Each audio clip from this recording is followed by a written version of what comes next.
This past Friday, Pastor D and I attended the celebration of life for Bishop Carlton Pearson. Bishop Pearson, for those of you who aren't that familiar with recent church history, was and is partly responsible for most of the Christian voices that you know today, from Bishop Jakes on down. He started what was known as the Azusa Conference in Tulsa, Oklahoma in the early 90s. It was a flashback, or rather a throwback, to an earlier revival that began in Los Angeles in the early 1900s with William Seymour. My name is famous. Out of this Azusa revival came what we know now as the Assemblies of God, the Church of God. So many other denominations. The Assemblies of God, which is the biggest Pentecostal denomination there is. I want to just note for just a moment that the Assemblies of God is a breakaway from the Azusa revival because white men refuse to be led by a black man.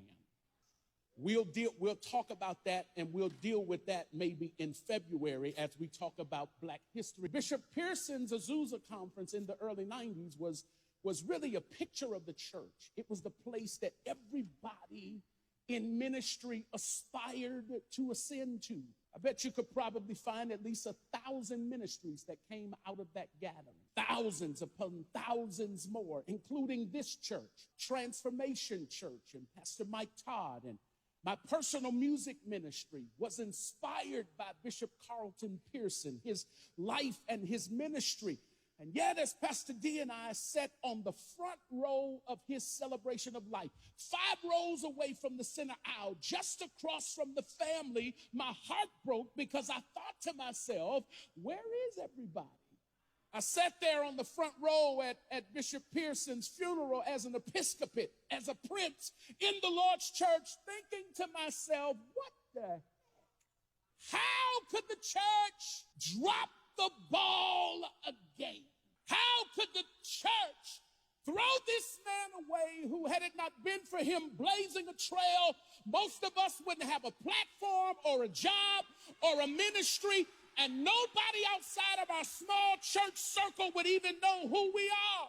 I never got to minister at Azusa. I was only blessed to meet Bishop Pearson one time, and it was in the airport in Atlanta, and I stopped him like a stalker, and I emptied out my pockets. I was fanning out, like for real. He still had the hat Jerry curl. I was fanning out, and I emptied out my pockets. I gave him every dollar I had, and I told him how much I loved him. This was after the church had betrayed him. I told him how much I loved him and how much I appreciated him in the middle of the airport with tears running down my eyes and tears in his eyes. And I gave him every dollar I had, and I thanked him for his life and his ministry. I thanked him for his faith, and most of all, I thanked him for his willingness to love people in spite of how they had mishandled him.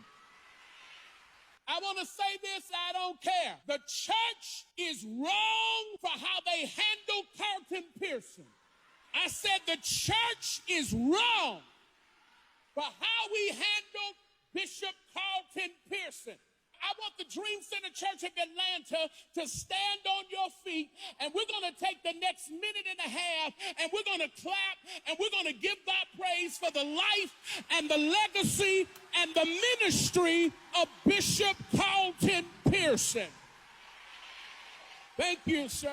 I want you to clap and thank God. He blazed the trail and opened a door for your pastor. Praise is what I do would have never been possible had there not been a Carlton Pearson. That genre of praise and worship in the African American experience would have never existed had it not been for Azusa and Bishop Pearson bridging the gap between white folks and black folks. We thank God for the life, the legacy, and the lineage of Bishop Carlton Pearson.